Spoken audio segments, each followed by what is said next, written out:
I believe in giving credit where credit is due. So before we get into the episode, we are going to name our sponsors. So the sponsors of season 4 are Levo Oil. They were gracious enough to give us a home infuser to be able to make some amazing recipes this season. If you are someone who has been wanting to make infusions at home a little bit easier, definitely check out shop.levooil.com and see if there's something you just have to have in your kitchen. In addition to Temperance Home and Bar. I love Melissa. Melissa has been a true sponsor of our show, working on almost every season with us, and I just love her Botanica. Melissa goes above and beyond to ensure that all of her clients leave super duper happy and are in a better spiritual place than when they came. Please check out the show notes so you can follow her on social media and check out her Etsy page. Let's get into the episode.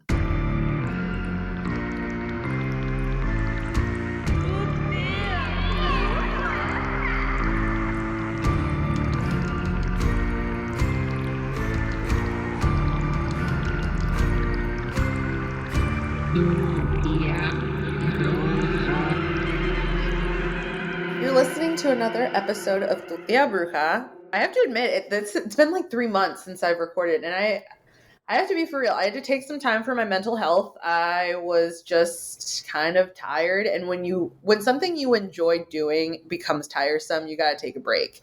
So I did that, and it was nice. I went to Mexico. I did some reconnecting in some ways. I feel like I made realizations about myself, which we're all trying to do. Like, we're all trying to work on our shadow work and become better versions of ourselves.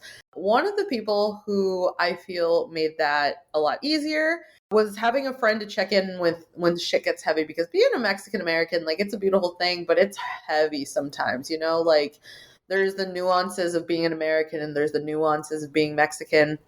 And you're just in the middle, right?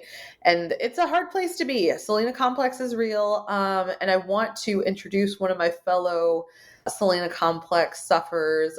Berto Enriquez Cuevas is a really dear and amazing friend of mine. Just opened a shop, Flores de Guadalupe. I could honestly just gush about them forever. So thanks for being here. Of course. Thank you so much for having me, Bex. I'm so excited to be here and to be on the other side of recording and not listening, because I found your podcast very early into learning who I was and reconnecting with my roots. And I think your podcast and the voices you kind of brought into your podcast really helped me analyze myself and really hear different perspectives and be like, wow, I'm not alone in this world. I don't feel so alone. There's been a lot of people in your podcast that have made me feel that, and even just your solo episodes as well. So super excited to be here. Hi, everyone. My name is Berto Enriquez Cuevas. I am a gay Catholic folk witch, magician, spiritual person of some sort. So the titles are kind of everywhere, but I really do embrace the title of witch and reclaiming that powerful word. I'm a shop owner. Like Beck said, I did just open Las Flores de Guadalupe, and I am currently a house witch at Ritualcraft here in Denver, Colorado. That's kind of a little bit about myself. I'm a first-generation Mexican-American. So my parents came here from Mexico, and I was the oldest, and I was born here in Denver. Being the oldest too sucks in that experience, because I too am the oldest. And so it's like your parents are teaching you to the best of their ability, right? Yes. I always make this joke with my parents. I'm like, ustedes se fueron del rancho, pero el rancho nunca los dejó. Because, sometimes it's almost like they just don't understand a lot of American nuances. And so it was really hard having people who didn't understand those things then have to be my guides in life. But it's been a beautiful journey. There's something kind of nice about being like that Martian or whatever, just kind of I don't really understand whatever, how everybody else knows about these things. Did you ever have moments where all of your classmates would love a specific movie, and because no one ever introduced you to that movie, you were like, I live that every day. People are like, oh my God, Pulp Fiction, Fight Club. And I'm like, huh? And they're like, yeah, Queen, Freddie Mercury. And I'm like, I know Los Rieleros del Norte and Conjunto Primavera. I don't know who that is. And it's so crazy because I moved out of my house. My parents moved back to Mexico, and then I came back to America by myself to live with my auntie and my grandma at the age of 14. So I kind of then came here and was allowed to explore my American side as much as I'd be like, but it's very true. Like I came back and I was like, I do not want to be Mexican. I do not like Mexico. Like I just had a really heavy experience in Mexico that made me really like repulse that side almost.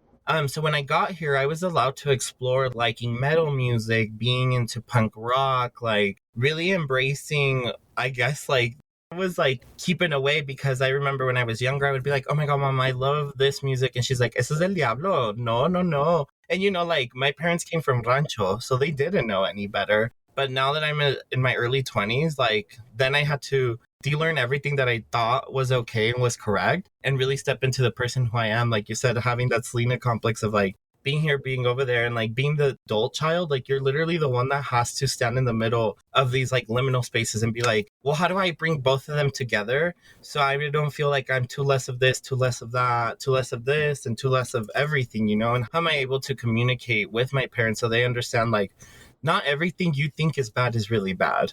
It's just what media and society has shown you and proven to you. And I think one of those big challenges for me was being a person who was part of the gay community, being gay, you know, like being gay was definitely one of the things that I was like, oh, this is going to be a really big challenge for me and my family. And it's really going to test the limits and the boundaries of what they believe and the values they set. And I think like that's what we first generation Mexican Americans came to do to our parents was to teach them like your culture and your traditions are beautiful. And I love the uphold values that we have. But there is some shit we have to talk about and that doesn't get talked about. And there's some victim mentalities and there's a lot of toxic masculinity and there's some toxic religion to all this. Like we got to decolonize all of this and we have to talk about it. And I think that's like really what our role is, you know, as first generations and as the adult children that we had to be.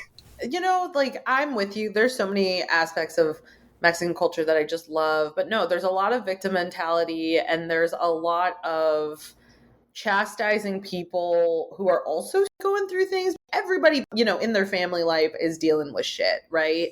Yes. I think if you're not, you're one of the very small percentages. But I feel like dysfunction, especially like in Mexican Americans, in Mexicans, you know, like we come from people who were colonized. Like we hold both the blood of the oppressed and the oppressor. There's a lot of generational curses. There's just a lot of things, different changes of mindsets that we have to go through. And I think that we are doing that. I see the way that I have conversations with my parents and we change their mindsets just a little bit. It comes down to truly like, no one ever taught you this wasn't okay. Like no one expressed to you like we shouldn't do this or we shouldn't hold these ideas. And you know, it's one of those things that like when you decolonize yourself and make the strides to do that, you can just only hope that your family also learn a little bit from you. Everyone loves chisme, but people don't want to be chismed about. Yes. Right? And so like it's that constant fear of like never really showing all of the parts of yourself. Yes. You know, and I don't know. I think that a lot of Mexicans have never even thought of the idea of their shadow self. So it's like there's a lot of shadow work to be done. Yeah, definitely. I agree with you. It's like a lot of it is like, what's that one tradition? Uno calladito se ve más bonito. Es mejor dar el cachete que te la cachetada que tú darla. Like, it's a lot of these things that, like, your grandma, your mom, your auntie says once in a while. Calladito te ves más bonito. Which, to those that don't speak Spanish, like, basically what they're telling us is if you're quiet, you will look cuter. So when you're being told that as a kid and then you get confronted with situations where you're like, that's bad, like I should tell him that's bad. And then you think in your brain, oh, but calladito te ves más bonito. So let's not do this, you know? And I had a trip last year actually to Mexico and it was after the Black Lives Matter protests were happening. And I remember I wore a shirt and my dad was like, why are you wearing that? Like, let's have this conversation because I think you shouldn't. And I was like, okay. I was like, my dad's willing to show his shadow self, so I'm about to pick it apart and tell him what is wrong with it. So I had a whole conversation with him about like why his way of thinking is wrong and telling him like, don't blame yourself. Like when you went to America, this is what you were taught. This is what the media has taught you. Your whole life, you don't know differently because you weren't exposed to these different realities. I'm like, but you have to understand that what you're saying, what you're thinking is definitely very, very wrong. He's like, ay, ustedes de esta generación, like you generation, just doesn't know when to stop talking and doesn't know when to stop getting involved. And I was like, yeah, we're the generation that is the crazy ones, that is the loud ones, that is the ones that are going to get in your face and be like, no, that's not okay to do it. Because at the end of the day, like the big thing we both say, it's like they didn't have the tools and resources they did to be able to understand everything that was wrong. But fortunately enough, and because of the sacrifices and everything they did for us to be able to have a different life and have these different perspectives than they did by moving to America and migrating here, we are able then to be the people who have those tools and resources and be able to give them to them and be like, maybe you want to understand this right now, but just hear me out. Listen to me. Like, pay attention to what I have to say and don't judge me. Don't go thinking I'm crazy, because this will also not help you right here, but it's going to help you in your personal life to understand, like, maybe where some of these like really heavy feelings that you have in your heart that you've never felt okay to talk about are going to come out, because finally you're able to understand things in a little more deeper way. Because I think like the women in our culture are very good at doing that and knowing it and keeping it on the down low, but the men in our culture are definitely the ones that are like, it's my way or the highway, and I don't care what you have to say about everything. The men specifically have been taught that they have to like never be vulnerable. They have to stay strong and they have to put up this hard front. And, it's hard to heal when you feel like you have to always be strong. Yeah. One big thing, I indulge in cannabis, and I have a complicated relationship with cannabis because it's hard to enjoy a plant that also was a contributing factor in destroying your mother country. Mm-hmm.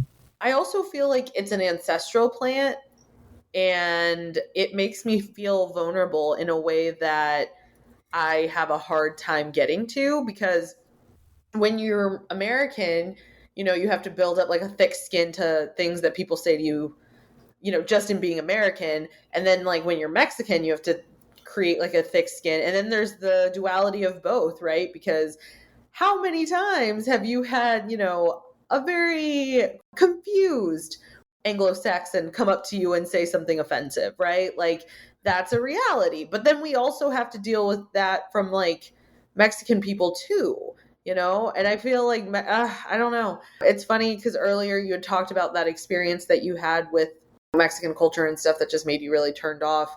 That was, I think, something that like I had to work past, because it is like a much more cruel isn't the word I want to say, because it is very nurturing, but like the way that you're criticized is very harsh. Mm-hmm. Like I remember being a little sensitive crybaby, and when anybody would say like quiero llorar, feeling really in my feelings. And I actually remember sending you a TikTok about someone who had commented on that, and the caption said, when you're 9 years old and your face was pushed into a cake and everyone's saying quiere llorar. The context, what he was saying was, I can't say that I like Mexicans. I can't say that I do. I was just like, that's felt. I feel that one. Yeah, and like I get it. I was also the little kid that like was bullied a lot because I was so in touch with my feminine side. Like I love wearing my cousin's skirts. I love playing with the Barbies. I was running around with the girls. I was this little gay boy just running around doing my thing, and I got bullied a lot. And not only by like in school, but by my family. I would always be like, ay, ahí viene la niñita. I also suffered a lot from like weight issues as a child, and I would always be called the cow and stuff like this. And I just remember like when I was growing up, I was like, our culture is so messed up because, like you're in that context 24/7 and you're around like, and then you go to these white schools where they're telling you, or you have these white friends that are like, oh, my mom and dad are this way, that way. And then you start comparing yourself. But no, I completely get it. Like, and to me, honestly, cannabis has been one of those plants. Like you said, it does have, I call it a double-edged spirit, because it can help you very well and it can guide you through some shadow work if you work with it with the right intention and with the right setting and in the appropriate terms. But it also can become an addictive plant, and you can rely too much on it to just like live life. And and it just has a shadow self, like you said, it that demonized not only the motherland country of Mexico, but demonized us as Mexican people here in America, when then the term marijuana was coined, and then it was being used against all of us because, oh, all the Mexicans were bringing the drugs, and it was just to like kill people and harm people and gangsters and gangs. And then it ended up turning into a war on drugs, and people were like, well, I do see the medicinal side of this plant, but the government is telling me that this is bad and that it shouldn't be done. to indulge in cannabis is a privilege where we live and how we're allowed to do that. And B, it's also a privilege to be able to take upon cannabis and use it medicinally by knowing that you can do it that way. Just side note, the whole reason that the plant's illegal was even before like it destroyed our mother country, because Harry S. Anslinger, I believe was his name, Harry S. Anslinger, he was the main person in charge of making it illegal. So basically his whole thought process, like, it basically makes people of color forget their suffering. And I'm like, you're fucked up. They did studies and all this stuff that's like, yeah, the plant doesn't really do anything bad to you. He like just insisted on making it illegal. The name marijuana was chosen because it was exotic and it was a way to condemn Mexican people and a way to condemn Black people because Black people were smoking it. And jazz was like too much for the time, right? So it was a way to condemn two different types of people. It's like two birds, one stone. Yeah. But anyway, this is all to say, yeah, it has a very complicated like relationship. I think with a lot of us, it has a complicated relationship in what the country has done to like make it illegal for people who just used it to understand themselves a little bit better. We can try to make amends for it. And I do like that there's a lot of cities that are imposing like a reparations tax. Yes. But I think that it's something that needs to happen because there's so many people who are locked up for just having like a fucking joint or some insignificant amount, when I truly just feel like the energy of this feminine plant just makes you realize who you are, like stripped down. Yeah. And I think sometimes we need that. Yeah. Sorry, I want to add on. I always say, and like a lot of people won't agree with this, and it's okay. Like we all have our own perspectives and we all have our own experiences. But I really think that cannabis makes you face your shadow self and it makes you look at everything because you're so like focused and not focused at the time of like what's going on, that when you use it in a setting where you're like, I need you to help me like achieve of why I'm feeling this way, why I'm feeling stuck, why I'm not allowed to express emotions, like you are literally like put in the most vulnerable place that is like, and like you said, it strips you down and like puts you right in front of it and it makes you like feel those feelings. Like I remember the first time I did it, I was about to smoke and I was like, why can I not be loved the way I love other people? Why can I not accept to be loved in the way that I give love to everybody and the support and everything? And I just remember I smoked a joint and I sat outside and it was a nice fall. It was about like a year or 2 years almost. I can't really remember. I want to say it was a year when I had this experience, but I sat outside and I sat under the sun and it was like this really nice fall day. And I just started doing a meditation and I was just following my breath. And cannabis really, really allowed me to have my ego step aside and like my brain to just really give into the meditation and not like be like, this is unreal, this is fake, this isn't happening. It was more like, no, oh, just let this experience flow, go with it. And I just remember that it was like seeing myself through a whole different lens and looking at myself and saying like, wow, this is who you are at its core. But you can't understand this because you're so in your brain and you're so in this physical reality that you don't understand that you're just much more than these words you think you are, or these experiences that you were put in and they had to experiences. Like all these things integrate to make you the person you are now, but there's a lot of that shadow that you haven't understood how that comes into play to who you are now. You know what I'm saying? Yeah, I totally understand. I really hate that I see a lot of people who are like love and light, finger quote, practitioners who are like, oh, you don't have to do shadow work. It's like, yes, you do.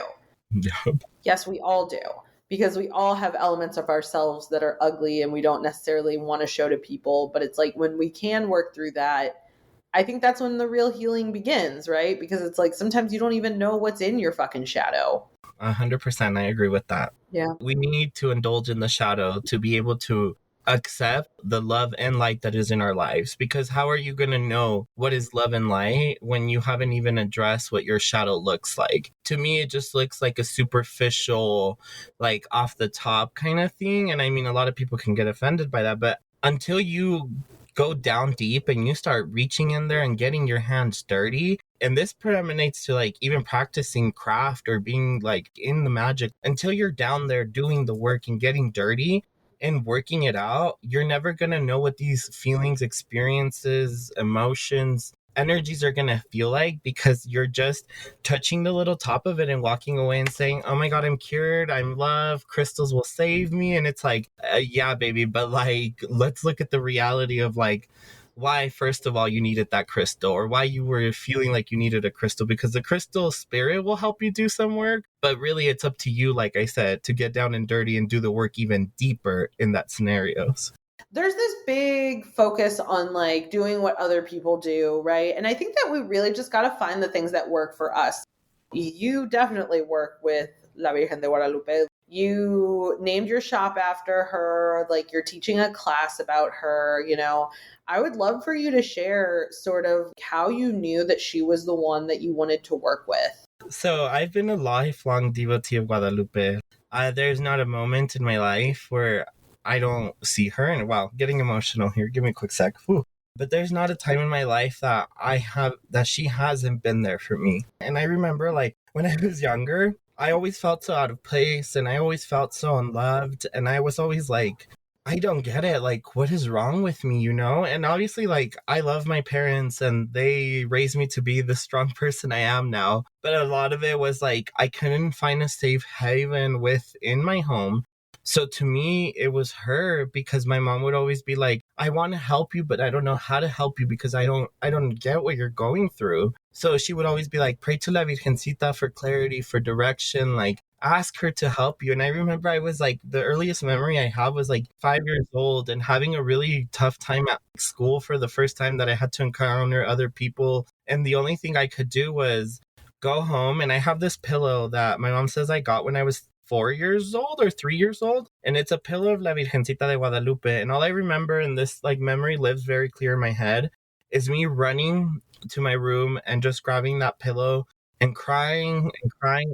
But she has always been a huge part of my life. And I remember like my mom says that when I was like, I think I was like almost a year old, I was almost dying in Mexico from a tapeworm.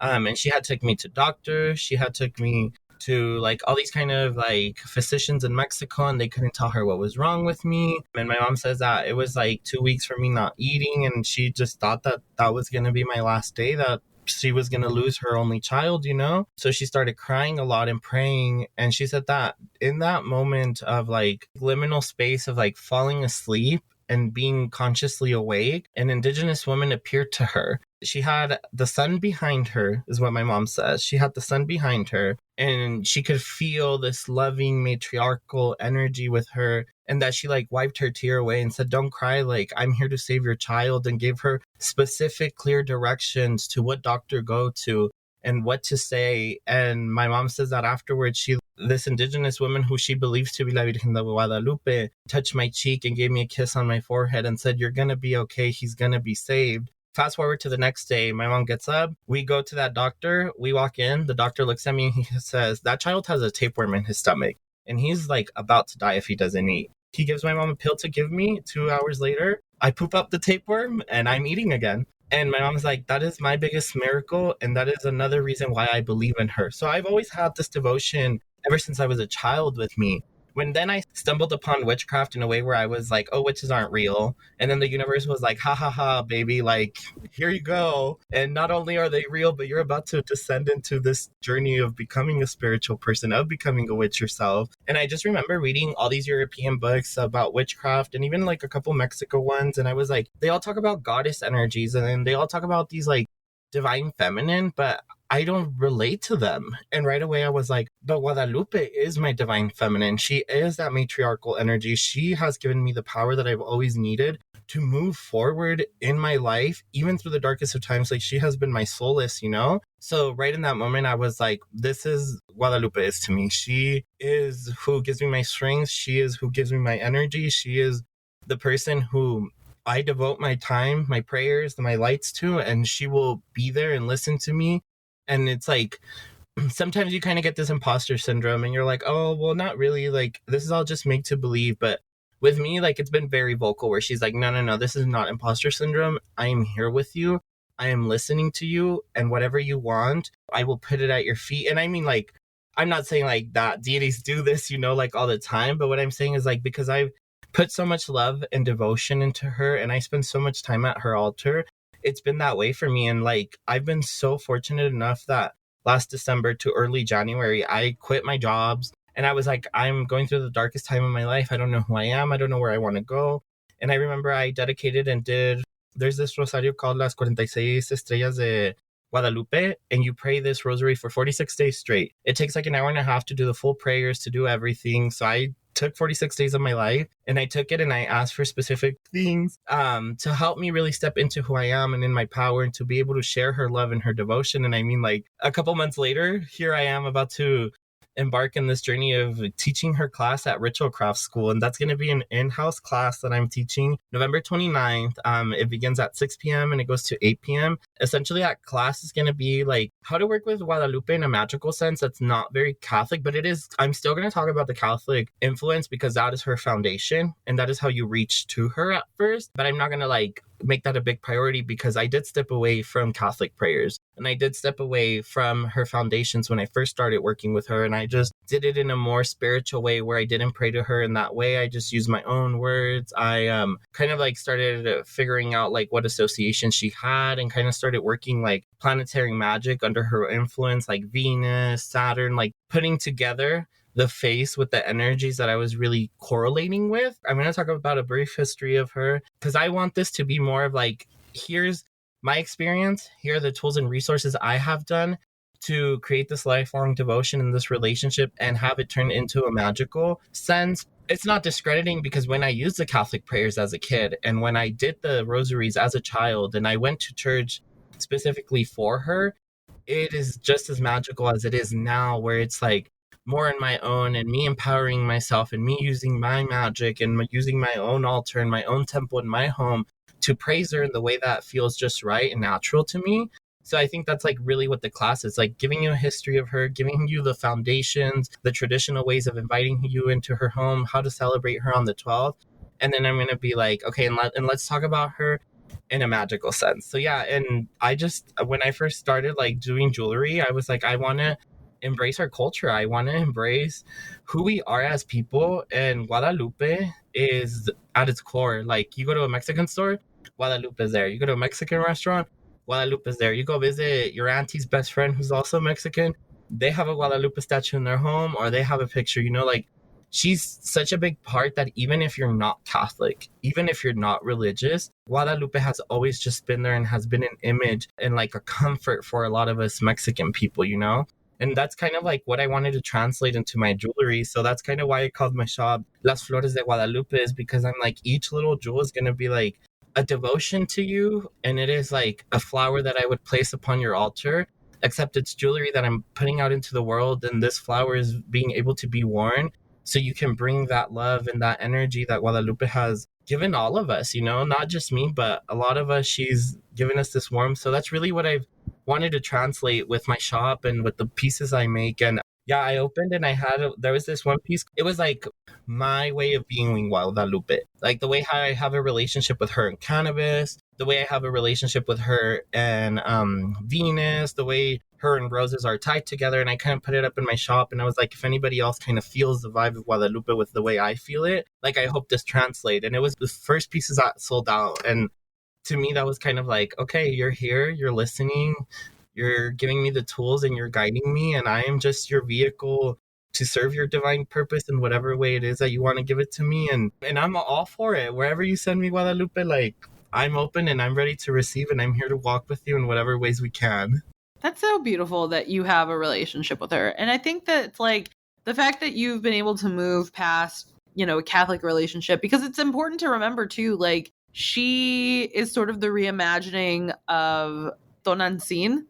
Yeah, she's known as like Tosito Natsintayi. She's also had ties to Huatilque, which is the Divine Mother with the serpent skirt, if I'm not mistaken, who is kind of like into Mother Earth. There's a YouTube video, and I'm going to share it on my stories. And I'm actually, so another thing that I have a link tree on my Instagram profile, and I'm going to be adding resources and tools for people to find, whether it's podcast episodes, whether it's YouTube videos, whether it's readings or articles they can read on to research deeper on Guadalupe. It's a little list that I'm going to be putting out in my class and then adding to my link tree. I'm going to add this specific video where they kind of like go through, and the person talking is a curandero, but he also studies like spirituality. So he also is like in the Hermetic order or something like that, I believe. So he kind of like brings in both worlds and talks about how she's also seen as one of the many faces of the goddess of death.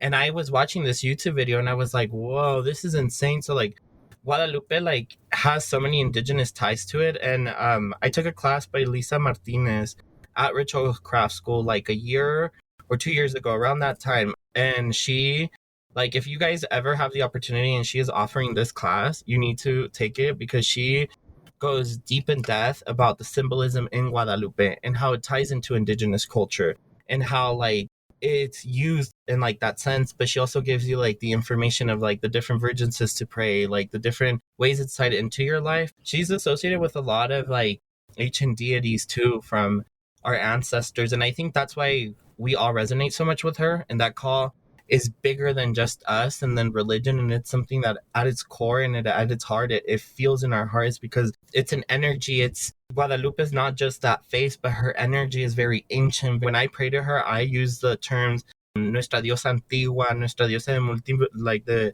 diferentes universos, because to me she is that image you see, but she's so much more than just that image, and she's so much more than that energy because the name was given to her through colonization, but her roots run so much deeper than that.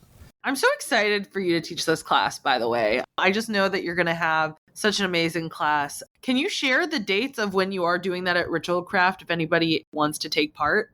It's going to be in-person class November 29th, and it'll be at the Ritual Craft location for starting at 6 p.m. to 8 p.m. And there's more information on the school.ritualcraft.com website. That is where you can buy your tickets as well for the event and hear me talk about my love to Guadalupe and give you some nice tools and resources to work with her as well. Well, thank you so much for being on this episode. It's been so informative. Where can everyone find you? So I think the easiest and most accessible way to find me is on Instagram as at El Girasol Menguante _ I do have my website, which is las-flores-de-guadalupe.myshopify.com, and that way you can also contact me through email. I am going to be putting myself out there as a tarot reader as well, so there's going to be a whole lot of new exciting projects that I'm a part of. Instagram is the best place to keep up with me. Yeah, and I'll include all the links to your shop and your Instagram in the show notes. Again, thank you so much. This has been such a fun conversation, and I'm just so excited for all the fun things coming to you in the future. You know, this retrograde is supposed to be about balance, and sometimes we gotta like look inward to see the things that we need, and I think with Guadalupe on your side, you're gonna figure it out. Thank you so much, friend. Stay blessed, everyone. Bye. Bye.